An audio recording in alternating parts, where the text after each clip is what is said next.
할렐루야. 우리 주님을 사랑하시면 아멘 하시겠습니다. 한 주간도 승리하셨습니까? 희망이 넘치셨나요?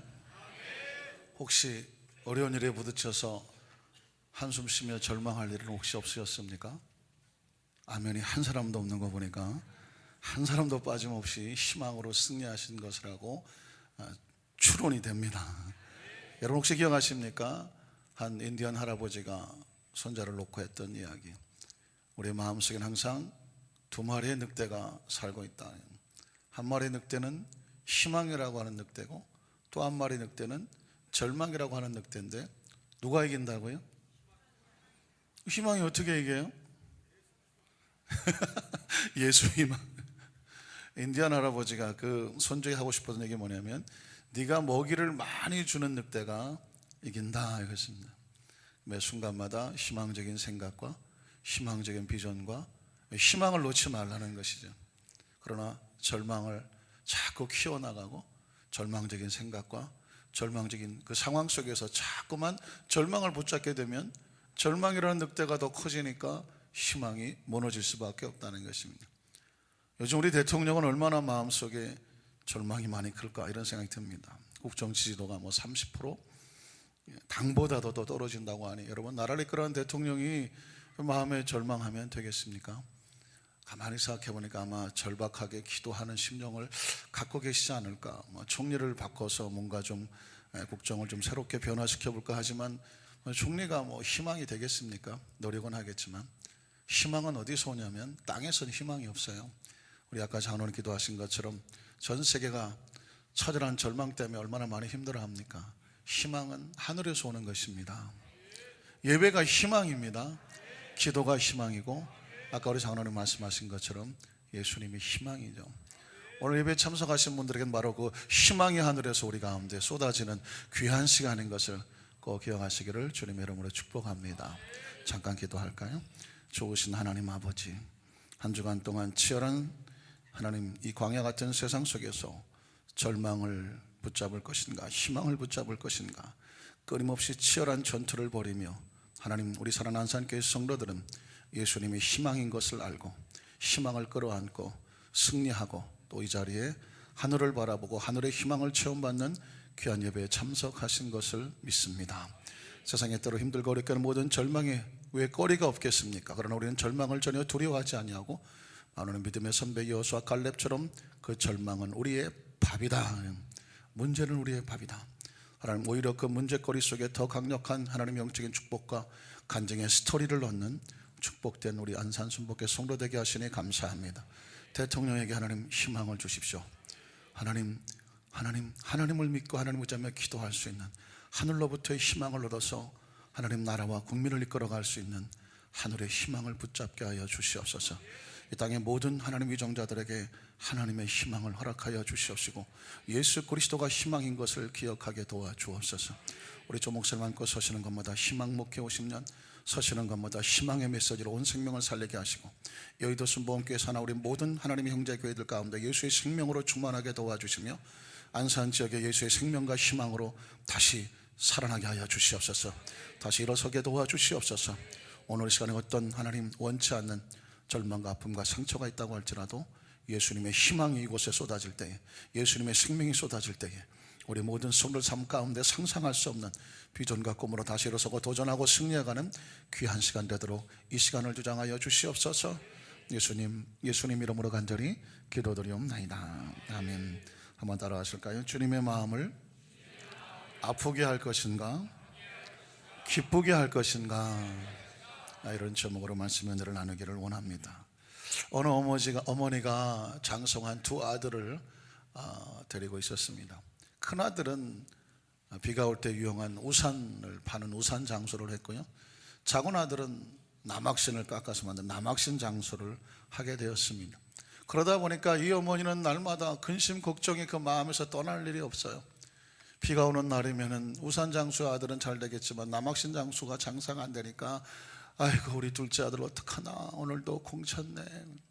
비가 오지 않냐고 날씨가 맑으면 둘째 아들 남학신이 잘 팔릴 텐데 불구하고 우리 큰아들 불쌍해서 어떡하나 우산이 안 팔릴 텐데 라고 늘 걱정하는 거예요.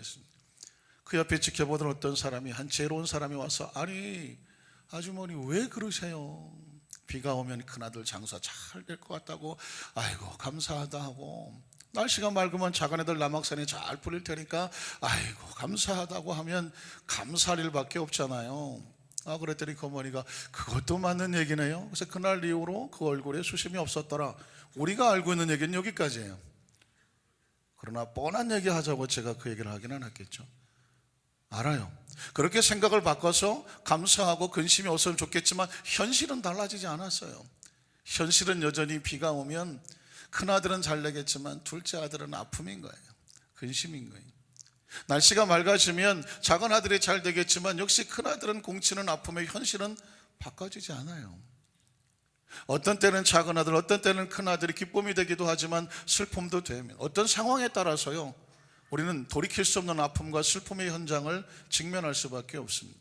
오늘 성경에 보면은요, 한 아버지가 있는데 그 아버지에게는 두 아들이 있었다라고 말을 하고 있습니다. 그런데 처음에 보면 여러분이 익히 알고 계시는 거겠지만 작은 아들은 소위 탕자라고 아버지에게 큰 아픔과 슬픔을 주는 모습을 발견하게 됩니다. 여러분 누가복음 15장 11절로 13절을 보면 작은 아들이 이런 고통을 줬죠. 또 이르시되 어떤 사람에게 두 아들이 있었다. 12절 그 둘째가 아버지에게 말하되 아버지여 재산 중에서 내게 돌아올 분깃을 내게 주소서 하는지라 아버지가 그 살림을 각각 나누어 주었더라. 13절 그러나 그 며칠이 못되어 둘째 아들이 재물을 다 모아가지고 먼 나라에 가서 크게 성공하였더라. 크게 성공한 내용이 없죠. 거기 가서 뭐 했나요? 호랑방탕하여 그 재산을 다 낭비해버려요. 누구의 재산인데? 아버지의 재산인데, 이 둘째 아들은 아버지를 고통스럽게 하는 그런 골칫거리가 되고 말았습니다. 그러나 여러분 얼핏 보면 큰 아들은 참 말을 잘 듣는 아들 같고 둘째 아들은 골칫투성이 같은데, 그 아들이 다시 돌아오게 되니까 상황이 바뀌게 됐어요.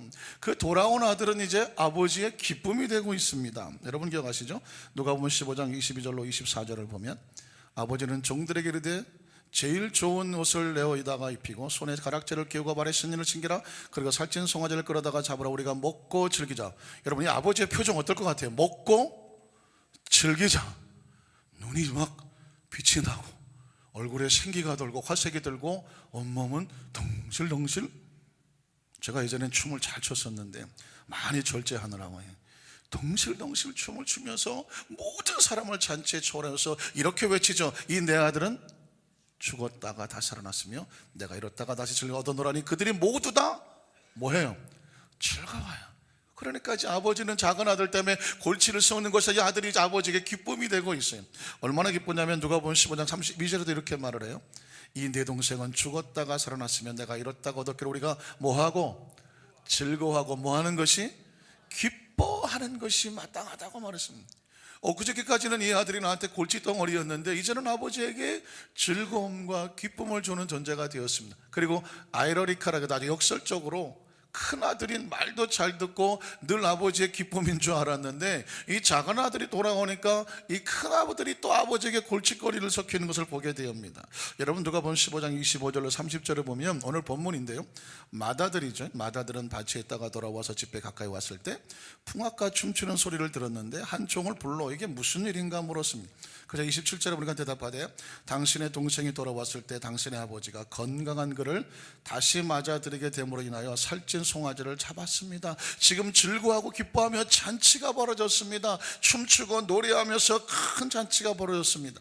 그런데 그 이야기를 듣고 맏아들이 어떻게 반응하죠? 28절에 그가 노하여 들어가고자 하지 않았다는 것입니다. 왜 그러냐면 아버지가 지금 하는 일이 마땅합니까? 못 마땅합니까?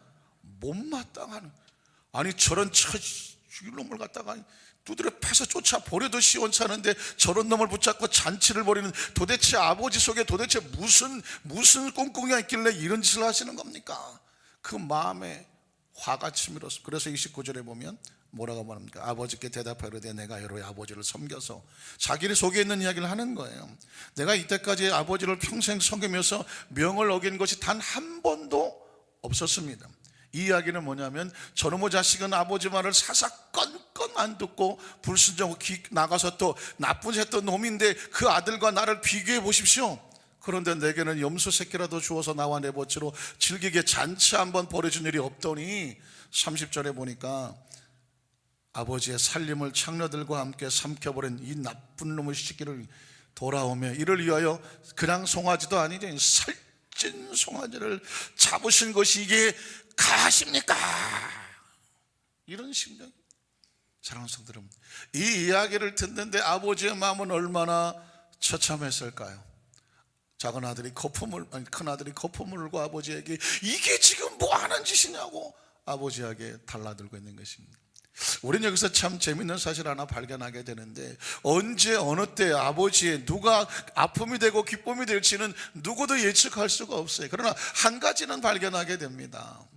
아버지의 마음과 생각과 의도와 계획을 알지 못하고, 지금 저분이 왜 저러시는지를 알지 못하고 자기의 생각과 자기의 기준과 자기의 감정으로 그 아버지의 뜻을 하려고 달라들면 아버지의 아픔이 될 수밖에 없어요. 우린 지난 2014년을 과연 우리는 어떻게 살아왔을까? 내 지나온 2014년은 과연 하나님 아버지 앞에 기쁨이었을까? 아니면 혹시 저 큰아들처럼 아버지의 마음을 내 생각대로 헤아리면서 원망하고 불평하면서 아버지의 마음에 아픔이 된 적은 없었을까 하는 생각을 해보면서요, 그렇다면 2015년도 마지막 주일을 지내면서 다시 한번 결단하고 과거로 출발하려면 우리는 어떻게든지 주님의 무엇이 됐으면 좋겠다? 기쁨이 됐으면 좋겠습니다. 그렇죠? 예수를 믿고 하나님의 자녀가 되어서 우리의 가장 중요한 궁극적인 목적은 하나님을 기쁘시게 하는 것입니다. 하나님을 영화롭게 하는 것이 아니겠습니까? 하나님을 슬프게 하고 하나님을 아프게 하고 하나님을 안타깝게 하고 내일 일이 잘 될 리가 없기 때문이죠. 한번 따라하실까요? 주여, 2015년도에는 어떻게 하든지 우리 모두가 주님의 기쁨이 되게 하여 주옵소서. 이게 오늘 말씀을 나누고자 하는 아주 중요한 핵심 포인트입니다. 우리는 첫 번째로 성경 속에서 안타깝게도 주님 마음을 헤아리지 못해서 아프게 했었던 사람. 오늘 여러분 성경을 제가 묵상하면서 여러분 주님의 감정에 대해서 한번 생각해 보셨습니까? 주님은 우리와 똑같은 지정의 인격을 갖고 계신 분이기 때문에 그분의 감정을 한번 생각해 보자고. 주님이 이럴 때는 이런 감정, 그분이 가졌던 이 희노애락의 감정을 한번 생각을 하면서 주님이 이럴 때는 이런 마음을 갖고 계시는구나 라는 것을 우리 한번 생각해 봤으면 좋겠는데요. 여러분 요한복음 1장 46절에 보면 나다니엘이라는 사람이 나와요.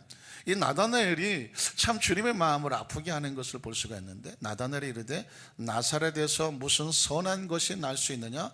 빌립이 이르되 와서 보라. 자, 빌립이 나다나엘의 친구였던 것 같아요. 그래서 나다나엘을 전도했어요. 자, 우리가 기다렸던 메시아를 만나게 됐다, 저 나사렛 예수 그리스도를 만나러 가자고 말했을 때 나다나엘이 툭 튀어났던 말이 뭐냐고? 나사렛?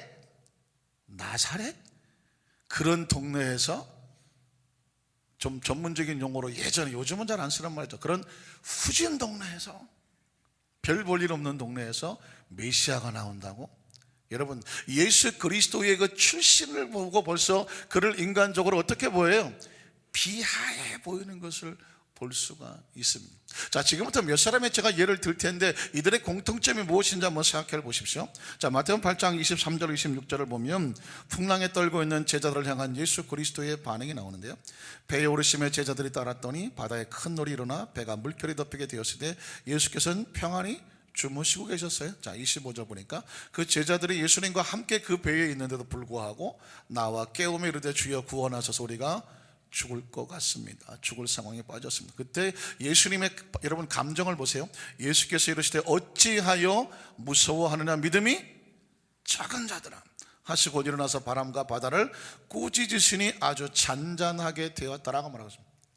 예수님과 함께 가는 그 배에 풍랑을 만나게 됐습니다. 예수님은 전혀 염려하지 않으셔 편안하게 오히려 잠을 주무시고 계시는 상황이었는데, 제자들은 그 옆에서 우리가 죽게 됐으니 예수 우리를 좀 살려달라고 주무시는 예수님을 깨우는 상황이 나오죠. 그때 예수님께서 이렇게 반응합니다. 오, 그래, 빨리 깨웠어야지, 큰일 날 뻔했다 야 하고 제자들에게 예수님을 깨우고 하는 것을 칭찬한 상황이 아니었고, 예수께서 오히려 야, 이 사람들아 왜 두려워하고 왜 무서워해?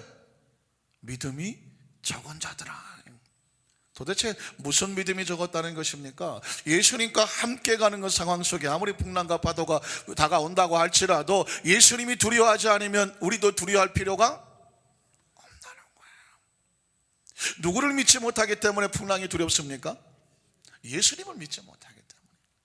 풍랑과 파도 속에서 예수님에 대한 기대, 예수님이 풍랑과 파도를 이것을 전혀 개의치 않는다는 생각이 못 미쳐지니까 예수님을 믿지 못하기 때문에 불안해하고 초조해하는 것입니다.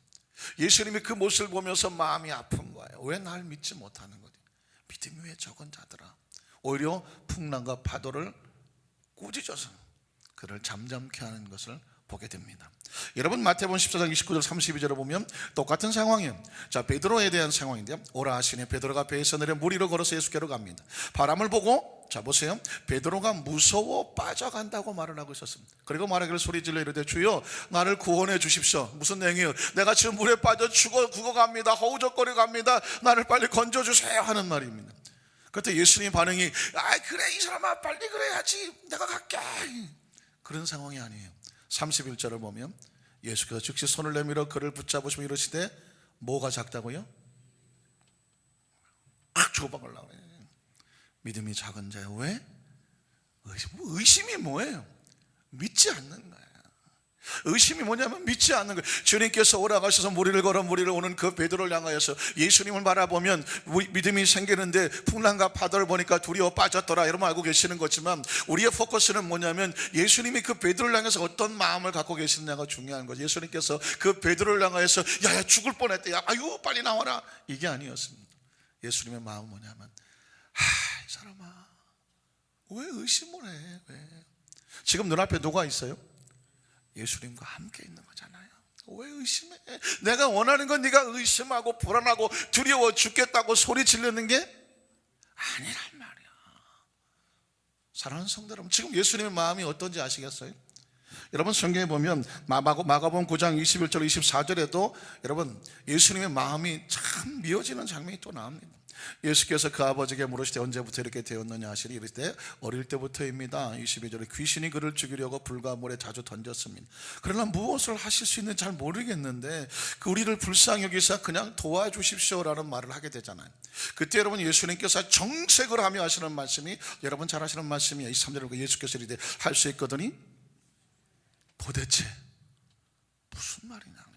예수님이 전혀 기대하지 않는 말이고 좀 심하게 말하면 듣기 싫어하는 말이에요. 예수님을 눈앞에 두고 뭘 할 수 있는지 정확하지 않은데 당신이 뭘 할 수 있으면 좀 해봐 주십시오 라고 하는 막연한 고백에 대해서 예수님의 반응은 아닌 거예요. 할 수 있거든요 무슨 말, 이런 말 하는 거 아니에요. 오히려 믿는 자에게는 능히 하지 못할 일이 없다라고 입술의 고백을 바꿔주고 있는 것을 볼 수가 있어요.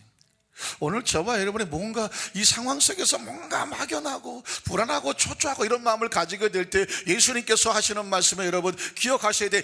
야 이 사람아 왜 그래? 왜? 그게 지금 내가 원하는 마음인가? 이게 크리스찬이 가지고 있어야 될 마음인가? 하나님의 자녀가 가지고 있어야 될 마음인가? 예수를 구주로 믿는 크리스찬들이 가져야 될 마음인가라고 주님께서 우리에게 되묻고 있는 거예요. 믿는 자에게는 능히 하지 못할 일이 없어. 이게 주님께서 하시고 싶어하는 말이라는 것입니다. 여러분 예수님께서는요 통곡하시는 장면도 나와요. 그 전에 보면 마가복음 9장 17절에 19절에 보면 제자들을 책망할 때도 그런 얘기를 하셨던 기억하죠. 무리 중에 하나가 대답하되 선생님 말 못하게 귀신 들린 내 아들을 선생님께 데려왔습니다. 그러나 18절 귀신이 어디선지 그를 잡으면 거꾸로져 거품을 흘리며 이를 갈며 그리고 파리에 지는지라 내가 선생님의 제자들에게 내쫓아달라 하였으나 그들이 그 귀신을 능히 쫓아내지를 못합니다. 그때 19절에 예수님 뭐라고 말하냐면 대답하여 이르시되 역시 믿음이 없는 세대야 내가 얼마나 너희와 함께 있으며 얼마나 너희에게 참으리요. 도대체 믿음이 없는 세대는 누구를 향해 말하는 건 제자들을 향해서 말하는 거예요. 그렇게 예수님께서 훈련시키고 귀신을 쫓아내는 모습을 보여주고 너희도 귀신을 쫓아내라고 말씀했음에도 불구하고 그 제자들이 그걸 하지를 못하는 이유는 뭐냐면 예수님에 대한 절대 믿음이 없는 거예요. 귀신은 뭐같이 알더라? 귀신같이 알더라. 이 사람이 나를 쫓아낼 수 있는지 없는지 귀신같이 알아요. 그래서 내가 절대적으로 이 축사를 할 때 뭐냐면 나는 예수 그리스도 이름으로 말미암아 네가 복종하여 나갈 것을 나는 확실히 안다, 믿는다. 이 정확하게 믿음을 가지고 접근을 하면 귀신은 한 길로 왔다 7길로 쫓겨나가지만 이게 귀신이 나갈까 말까, 나가다가 소리 지르고 변배 들면 어떡하지, 이 마음에 불안해서 쭈삣쭈삣하면 뭐라고 말하냐면 해봐, 봐, 이것 오히려 귀신이 야단친다니까요. 그래서 여러분요, 귀신은 영적으로 정확하게 제압하고 들어가야 돼요. 그래야 귀신이 뭐 살려달라고든지 뭐 어떻게 해주셔야 할 때 예수 이름으로 나갈지요 나가고, 내 마음속에 정확한 믿음의 고백을 가지고 나가야 귀신이 나가는 것입니다. 자, 예수님에 대한 이 절대 믿음이 없으면 예수님의 심히 비통히 여기시는 모습도 나옵니다. 요한복음 11장 32절로 34절에 보면은요, 마리아가 예수 계신 곳에 와서 배웠고 그 발 앞에 엎드려 이르되 주께서 여기 계셨더라면 3일 전에만 여기 계셨더라면 내 오라버지가 죽지 아니했었겠는데 왜 이제 와서 내 오라버지를 죽게 했어요? 라는 원망 섞인 말이죠. 33절에 보니까 예수께서 그가 우는 것과 또 그와 함께 온 유대인들이 우는 걸 보시고 예수님께서 같이 아이고 울어야 되는데 심령에 어떤 마음이 생겼어요? 비통함이 생겼어요. 이 마음 아시겠어요? 예수님이 비통이 생겼어요. 이게 무슨 마음이에요? 자신을 믿지 못하고 3일 전에 왔어야 낫는 건데 3일이 왔으니까 늦어버렸으니까 예수님이 와도 이제는 안 된다라고 생각하는 그 불신앙의 마지막 극치 앞에서 예수님을 슬프게 하는 건 뭐냐면요, 예수님을 믿어드리지 않는 거예요. 예수님이 옆에 있는데 끝났다고 절망해 보이는 거예요.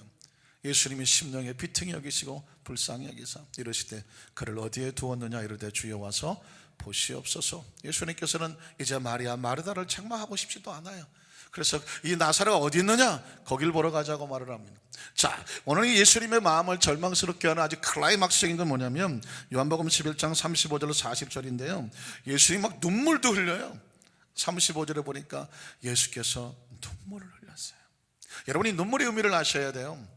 죽은 사람이 불쌍해서 흘리는 눈물이 아니에요. 이 눈물은 뭐냐면 예수님을 옆에 왔는데도 불구하고 믿어주지 못하는 저 불신의 세대를 향하여서 예수님께서 가슴을 치며 흘리시는 아픔의 눈물이라는 사실을 아셔야 돼요. 그래서 유대인들은 착각을 해요. 이 유대인들이 말하되 보라, 그를 얼마나 사랑하셨으면 저 나사로가 죽었다는 말 앞에서 눈물을 흘리고 계시냐. 37절에 그 중에 어떤 이를 말하되 맹인의 눈을 뜨게 한 이 사람이 그 사람은 죽지 않게 하소. 이게 중요한 말이에요. 예수를 보면서 아니 맹인의 눈을 뜨게 하는 사람이 예수님 죽은 사람 살리지도 못하고 저렇게 왜 예수님이 눈물 흘리고 있을까라고 오히려 반문하는 거예요. 이 사람은요. 38절에 보면 그래서 예수께서 다시 속으로 비통히 여기시더라. 이 세대가 예수를 믿어주지 않는, 여러분 예수를 믿는다는 건 어마어마한 축복입니다. 아십니까?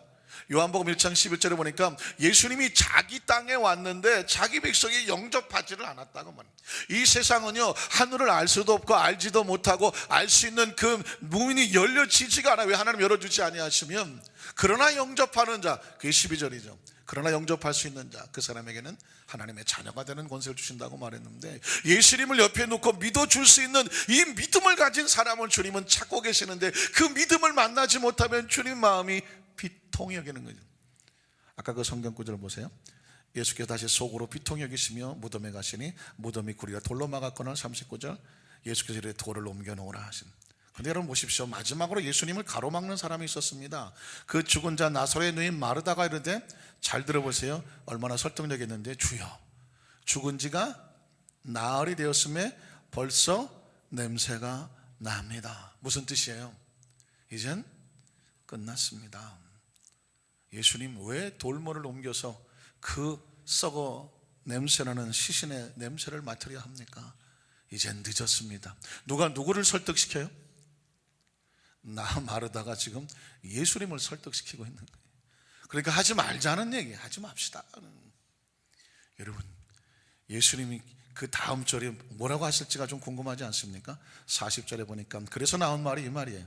예수께서 했을 때 내 말이, 내가 하고 싶은 말이, 내가 무엇을 믿으면 내 말을, 예수님이 생명인 것을 믿으면 무엇을 볼 것이다?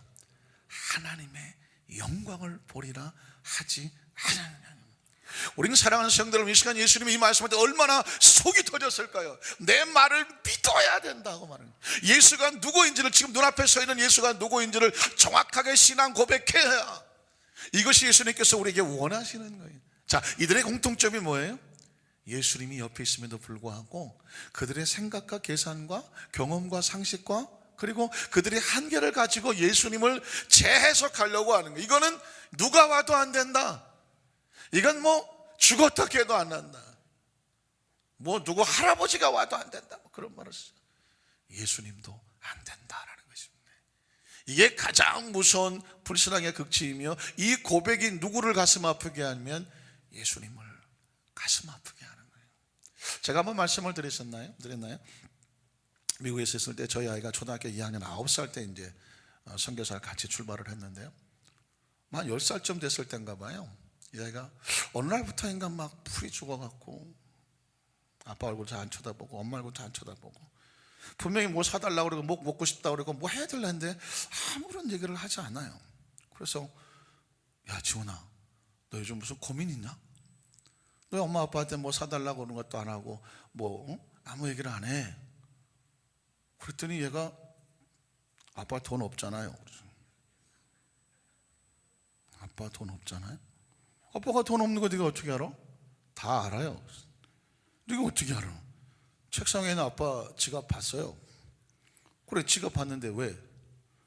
그랬더니 그 지갑 보니까 돈 없어요. 응? 아, 이놈이 그러니까 그 전에 아빠한테 뭐 사달라고 막 그럴 때 보니까 그 책상에 있는 지갑을 한번 지갑 몰래 열어본 모양이에요. 거기에 뭐 달러도 몇 개 좀 있고 그러니까 아빠 돈 있네? 아빠 뭐 사주세요 이랬던 거예요. 근데 어느 날 보니까 미국에는 뭐 이렇게 캐시를 많이 안 갖고 다니잖아요. 물론 카드에다가 뭐 수표, 뭐 체크 이런 거 갖고 다니는데 뭐 어쩌다가 현금 쓸 일이 별로 없기 때문에 그러죠. 그런데 이놈이 보니까 지갑에 달러가 안 보이는 거예요. 그 순간 이 아이가 딱 생각하기를, 아, 아빠 엄마가 뭐가 없구나? 돈이 없구나. 우리 집이 돈이 없구나. 이 아이는 심각한 고민에 빠졌어요. 그 다음부터는 안 사달라는 거예요. 아, 세상에. 애가 기가 죽어갖고 우리 돈 없어 이리 와 데리고 마켓에 가서 너 먹고 싶은 거 사도 돼요? 아, 사라니까. 샀어요. 아빠 돈 없는데 얘는 지금 아빠가 궁금한 거예요. 뭘로 계산할지가 궁금한 거예요. 신용카드를 뽑아갖고 그냥 계산을 딱 했어요. 얘는 휘둥그레지는 거예요. 응? 돈이 없는데 저 네모난 플라스틱 카드를 가지고 계산이 되더라는 거죠. 저게 뭐냐고요. 이게 신용카드, 크레딧 카드라고 하는 거야. 이것만 있으면 물건 다 살 수 있어. 그랬더니 이 친구가 딱 나오더니, 아빠 나도 그거 하나 사주세요. 그거 하나 사달라는. 그것만 있으면 다 물건 살 수 있다니까 그거 하나 사달라고 해서 제가 그랬어요. 이건 네가 성인이 돼야 뭐 크레딧이 쌓이고 해야 카드를 살 수 있는 거야 라고 설득시킨다고 애를 좀 먹었지만, 그때 내가 딱 들은 게 뭐냐면, 난 하나님 앞에서 이러고 있지 않나? 내가 왜 한숨 쉬지? 왜 내가 힘들어하지? 내가 왜 속상해하지? 내가 왜 불안해하지? 내가 왜 초조해하지? 왜 큰일 났다고 말하고 왜 전전긍긍하지? 난 왜 하나님의 뭘 보고 이런 소리를 하지? 여러분은 뭘 보고 하나님 앞에서 하나님의 자녀가 난 이제 큰일 났어 고민하고 밤에 잠 못 자고 낙심하고, 왜 그런 마음을 갖게 될까요? 혹시 우리가 하나님의 빈 지갑이라도 본 거 아닐까요? 오늘 주님께서는, 예수님께서는 우리 인생의 아주 최고의 카드예요. 근데 그 카드는 신용카드로 빛이 많이 생기는 카드가 아니라 체크카드요. 그 안에 잔고가 무한대요. 그건 하나님의 나라가 잔고예요. 그러니까 예수님은 우리에게 네 마음껏 예수님의 이름을 가지고 입을 넓게 열고 그 카드 써라요.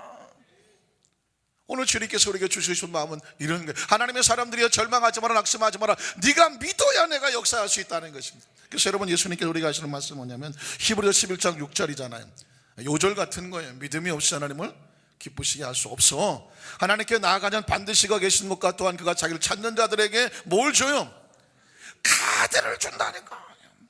체크카드를, 그냥 하늘나라의 잔건 카드를 주시는 분을 믿어야 된다고 말합니다. 왜냐하면 그래 예수님께서 역사하실 수가 있어요. 마가복음 9장 23절 아까 말씀드린 말씀인데요, 예수께서 내가 뭘 해야 되는데 할 수 있거든. 무슨 말? 이걸로 안 돼. 믿는 자에게라야 능히 하지 못할 일이 없는 거예요. 그래서 여러분, 마태복음 13장 53절 58절인데요 같이 한번 제가 빠르게 읽어볼게요. 예수께서 이 모든 비유를 마치시니 그것을 떠나서 고향으로 돌아가서 그들의 회당에 갇히시니 그들이 놀라 이르되 이 사람이 지혜와 이런 능력이 어디서 나왔느냐. 56절 그 너희들은 다 우리와 함께 있지 않냐냐. 그러니 이 사람이 이 모든 것이 어디서 났냐 하고, 그 다음에 예수를 배척합니다. 왜 배척하냐면 이건 전부 다 뭐 옛날에 우리 같이 고향에서 자랐고 뭐 누구 집 아들이고 뭐 누구 형제고 다 아는데 예수님을 인간적으로 계산하는 거예요. 그랬더니 예수께서 그들에게 말씀하시되 선지자가 자기 고향과 자기 집 위에 존경을 받지 않으면 없느니라 하시고 58절에 아주 중요한 거예요. 같이 읽어볼까요? 그들이 뭐 하지 아니하므로 믿지 않음으로 말미암아 거기서 많은 능력을 행하지 않아. 안 믿으면 안 되는 거예요.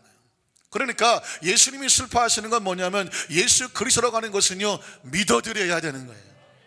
그래 역사가 나타나는 거예요. 왜 나에게 역사가 안 나타나는가? 내가 믿지 않는 거예요. 그러나 내가 전심으로 믿으면 하나님은 정말 기쁨으로 하늘을 열고 하늘의 역사가 나타나는 것을 기억하시기를 주님의 이름으로 축원합니다. 그렇다고 하면 다른 한 가지만 더 생각한다면 우리가 믿음으로 나갈 때 주님은 정말 기뻐하실까요? 기뻐하는 정도가 아니라요 흥분하고 놀라는 장면도 나옵니다. 여러분 마태복음 8장 5절로 9절인데요 마태복음 8장 5절로 9절에 보면 예수께서 가버나움에 들어가시니 한 백부장이 나와 간과 이르되 주여 내 하인이 중풍병으로 집에 너무 없이 괴로워합니다. 그러시되 내가 가서 고쳐주겠다. 백부장이 대답해 이르시되 주여 내 집에 들어오심을 나는 감당하지 못하겠사오니 다만 말씀으로만 하십시오. 여기서 말씀만 하셔도 하인이 집에 지금 어디 있어요? 집에 누워 있어요. 그러면 집에 누워 있는 내 하인이 나을 것입니다. 예수 그리스도의 말씀은 시간과 공간을 초월하고 그 권세와 능력은 여기서 말씀하셔도 중풍병 같은 권세 정도는 집에서도 낫습니다. 굳이 하나님의 아들이 우리 집에 들어오지 않으셔도 됩니다라고 하는 어마어마한 신앙의 고백이었습니다. 자, 우리의 관심은 뭐냐면 예수님의 반응이에요. 감정이죠. 예수님 어떻게 반응하셨을까요? 10절에 보니까 10절이죠. 예수께서 들으시고 어떻게 얘기했어요? 이게 놀라운 거예요. 예수님의 감정이 놀랐다고. 그 전에 성경에 보면 여겼다고. 이럴 수가 있나?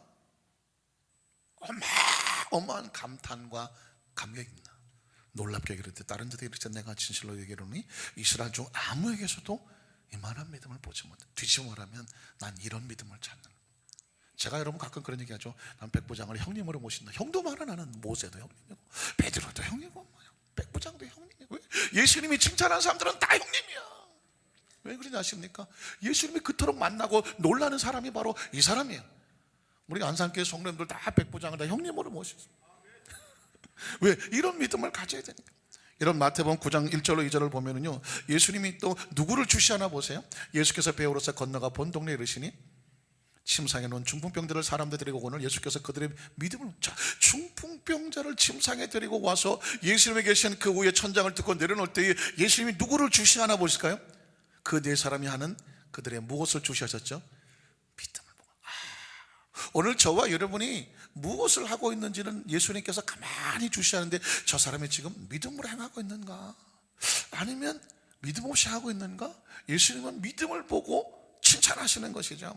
기억하시죠? 마태복음 9장 18절 21절도 보면 한 여인이 나오는데 예수께서 말씀하실 때 한 관리가 와서 저라며 이르되 내 딸이 방금 죽었사오나 오셔서 내 몸에 손을 얹으셔서 그리하면 살아나겠나이다. 19절 예수께서 일어나 따라가시며 제자들도 가더니 12해 동안에 혈루증으로 앓던 여자가 예수의 뒤로 와서 그 옷가를 만졌습니다. 그랬더니 21절에 이는 제 마음에 그 겉옷만 만져도 구원을 받겠다며 아는 내용이죠.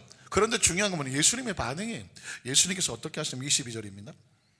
예수께서 돌이켜 그를 보시며 기억하시죠? 그 순간에 뭐 다른 마가복음 5장에 있는 내용은 좀 빠졌지만은 제자들에게 좀 그 여자 찾아오라고 말했어요. 제자들이 뭐라고 말해요? 뭐 바쁜데 많은 사람한테 누가 어딨냐고 제자들이 예수님을 약간 좀 핀잔하듯이 말하니까 예수께서 니네들이 안 찾아? 내가 찾지. 끝까지 그 여자를 찾아내셨어요. 그리고 이렇게 말씀하는 거예요. 안심해라. 내 믿음이 너를 구원한다.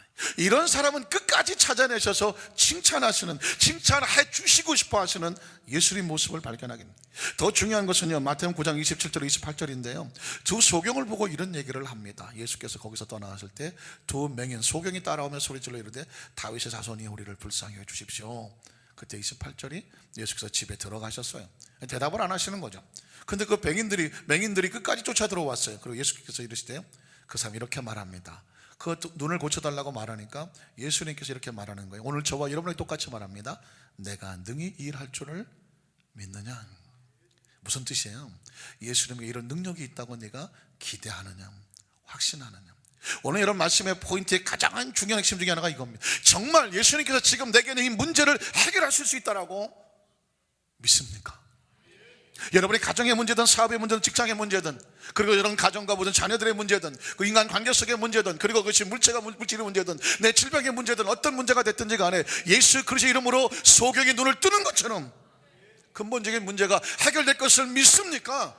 이건 여러분 담임 목사가 여러분에게 묻는 것이 아닙니다. 예수님이 묻는 것입니다. 내가 이 일할 줄을 내가 예수께서 원하시는 것, 여러분은 예수님을 흥분시키는 것, 예수님을 놀라게 하는 것, 감격시키는 것은 예수님께서 능히 일하실 줄을 믿습니다. 예수님은 간단해요. 그러면 내 믿음대로 될지 않습니다. 가나안 여인에게도 예수께서 했던 걸 기억하시죠? 마가복음 7장 24절 28절입니다. 예수께서 일어나서 거기를 떠나 도로지보로 가서 한 집에 들어가 아무도 모르게 하시려고 하나 숨길 수가 없더라. 이에 더러운 귀신 들린 어린 딸을 둔 한 여자가 예수의 소문을 듣고 곧와서 그 발에 엎드렸습니다. 26절, 그 여자는 헬라인이에요. 이방인이라는 것이죠. 스로보니게 페니카 지역의 속속입니다. 자기 딸에게서 귀신 쫓아내시기를 간구하는 27절에 예수께서 이르되 자녀로 먼저 이스라엘 백성이죠. 배불리 먹게 할 것이니 자녀의 떡을 취하여 저 이방인들 헬라인들 페니카 족속들에게 던지 마땅치 않냐. 이건 테스트하고 있는 것이죠. 28절, 여자가 대답해 이르되 주여 옳습니다. 맞습니다. 우리는 유대인 족속도 아니고 선택된 족속도 아닙니다. 그러나 상 아래 개들도 아이들이 먹던 부스러기는 먹을 수 있지 않습니까? 중요한 얘기, 난 이방인이라 이스라엘 백성처럼 당당하게 대놓고 고쳐달라고 말할 수는 없지만 그 상에서 떨어지는 부스러기 정도라도 우리는 그 능력으로 내 딸이 고침받을 것을 믿습니다라는 고백. 예수 그리스도를 포기하지 않는 믿음의 고백을 하고 있었던 거죠. 그때 예수님께서 그 여자를 쫓아내지 않습니다. 29절에 보니까 뭐라고 말합니까? 7장 29절, 마가복음 7장 29절. 없으면 그런 거 있죠. 안 나오면 쳐들어간다, 뭐 그런 얘기인데, 여러분 예수께서 뭐라고 말씀하십니까? 네가 이 말을 했기 때문에, 예수 그리스도에 대한 믿음의 고백을 했기 때문에 그 말로 인하여 내 딸에게서 귀신이 나갔느니라는 말이죠. 사랑하는 성도 여러분, 우리가 예배 가운데 이 죄가, 여러분 왜 이 고백의 이 포인트를 수없이 강조하시는지 아십니까? 예수를 믿고 하나님의 자녀가 돼서, 예배는 여러분 예식도 있고 형식도 있고 신앙생활도 하고 교육도 있고 뭐 배우는 것도 있지만, 예수님의 핵심 포인트는 뭐냐면 예수님에 대한 정확한 신앙 고백이 있어야 돼요. 기대감이 있어야 돼요. 그것이 주님을 흥분시키는, 놀라게 하는 것입니다. 그리고 그렇게 할 수 있는 사람이 복 있는 사람입니다. 그리고 그 사람에게 예수님께서 그 말을 들으시고 말씀하는 것입니다. 내 믿음대로 될지어다. 여러분 마태복음 26장 10절을 한번 볼까요? 10절 나올 수 있을까요? 10절에 보면 예수님이 감격하시고 기억하고 싶어한 여자, 이 얘기만 좀 드리려고 하는 겁니다. 예수께서 하시고 그들에게 이르시되 너희가 어찌하여 이 여자를 괴롭게 하느냐? 그가 내게 좋은 일을 하였느니라. 11절, 가난한 자들은 항상 너희와 함께 있거니와 나는 항상 함께 있지 아니하니라. 이 여자가 내 몸에 향유를 부은 것은 내 장례를 위한 것이다. 13절, 자 예수님의 마음을 제가 읽는 거예요. 내가 진실로 너희에게 이르노니 온 천에 어디서든지 이 복음이 전파되는 곳에서는 이 여자가 행한 일도 말하여 그를 어떻게 해야 돼요? 저의 간절한 기도 제목은 뭐냐면, 주님, 우리 안산교회 모든 성도님들이 주님의 기억 속에 있게 해주십시오. 이 땅의 삶을 살아가면서 내 삶 가운데 정말 중요한 사람의 기억은 내 머릿속에서 떠나지 아니하죠. 주님께서 이 마리아 같은 사람을 향하여서 복음이 증거되는 모든 사람들의 기억 속에 남아있게 하기를 원한다고 말씀했습니다. 말씀을 정리하기 원합니다. 여러분, 이 사람들은 누가 어떤 공통점이 있어요? 모두 다 그들이 처해 있는 형편처지는 절망과 좌절들 뿐이었어요. 그럼에도 불구하고 형편을 보고 절망하고 좌절하고 예수님 앞에서 무기력하게 넘어진 사람들이 아니었어요. 그 형편과 처지 때문에 절망하지 않냐고 예수 그리스도를 말미암아 형편과 처지에 있는 문제를 해결해 나갈 수 있는 소경들처럼 내가 눈을 뜰 수 있을 줄로 믿습니다. 말씀 한마디에 내 집에 누워있는 하인이 나올 줄로 믿습니다. 예수님 그 상 아래 떨어지는 부스러기조차 통해서도 내 딸의 귀신으로 떠나갈 줄로 믿습니다. 예수 그리스도에 대한 정확한 신앙 고백을 가졌던 사람들은요, 예수님을 놀라게 했던, 흥분했던 사람들은요, 성경 속에 예수님을 통해서 놀라운 기적의 역사가 나타난 줄로 믿습니다. 그래서 여러분, 오늘 우리 머릿속에 다시 한번 기억할 게 있어요. 마태복음 8장 8절인데요 및 백부장이 대답하여 이르되 주여 내 집에 들어오심을 나는 감당하지 못하겠소. 다만 따라하세요. 다만 말씀으로만 하옵소서. 그러면 내 하인이 낫게 사옵나이다. 자, 여러분 마가복음 5장 27절 28절 한번 볼게요. 하나 딱 뛰어넘어가세요. 마가복음 5장. 예수께서 소문을 듣고 그 무리 가운데 끼어 그 뒤로 와서 그곳에 손을 대니, 자, 이 생각이 필요해요. 이런 내가 그의 옷에만 손을 대어도 구원을 받으리야 뭐해요? 생각하는 거예요. 여러분의 생각 속에 아까 백부장에 나오는 입의 고백이 우리의 입의 고백이라면 이 여인의 생각은 우리의 생각이 되어야 될 줄로 믿습니다. 자, 마태복음 9장 28절 다시 한번 예수님께서 이런 질문한다고 그랬죠. 한번 따라 하실까요? 내가 능히 이 일할 줄을 믿느냐? 뭐라고 대답해야 돼요? 주여 그러하오이다. 오늘 저는 저와 여러분에게 수없이 함께 말씀을 나누면서 여러분에게 그런 포인트를 드릴 거예요. 예수 그리스도에 대한 절대 이 기대감이 하나님의 역사를 우리에게 나타나게 한 줄로 믿습니다. 자, 혹시 여러분 청춘 예찬이라고 기억하십니까? 청춘 예찬 다 잊어버렸지만 첫 구절은 생각나죠. 청춘이는 너무 어려운 질문은 청춘이는 듣기만 해도 가슴이 설레는 말이다. 청춘이는 듣기만 해도 가슴이 설레는 말이라고 하는 청춘 예찬의 첫 구절입니다. 제가 왜 이 얘기를 드리냐면 예수님이라고 하는 이름은 듣기만 해도 가슴이 설레는 정도가 아니라 벌렁벌렁 해야 돼요. 왜냐하면 너무 오랫동안 신앙생활 하다 보니까 예수님 옆집 아저씨 이름인가 예수님 어디서 들어본 것 같긴 한데 너무 막연해. 예수님이라는 말 한마디에 생명이 있고 치유가 있고 능력이 있고 은혜가 있고 기적이 있어요. 그가 길이고 그가 진리고 생명입니다. 그래서 오늘 안산교회 우리 사랑하는 성도 여러분, 예수님이란 말 한마디에 심장이 벌렁거려요. 그분이 생명이고 기적인 것을 기억하여서 어떤 상황 속이라도 예수님이 있지, 어떤 상황 속에 예수님의 이름이 있지, 예수님 앞에 기도할 수가 있지, 그분이 우리와 함께 하시지. 그래서 주님을 인정해 드림으로 말미암아 매일 매 순간마다 주님의 기쁨이 되고 자랑이 되는 우리 성도들 되시기를 주님의 이름으로 축원합니다. 우리 찬양 한 장 드렸으면 좋겠습니다. 그 찬양의 제목은 나 주님의 기쁨 되기 원하니. 주님의 기쁨 되는 것은 다른 게 아니에요. 주님을 믿어드리는 것이고 그분과 함께 항상 그 의식 속에 있는 것입니다.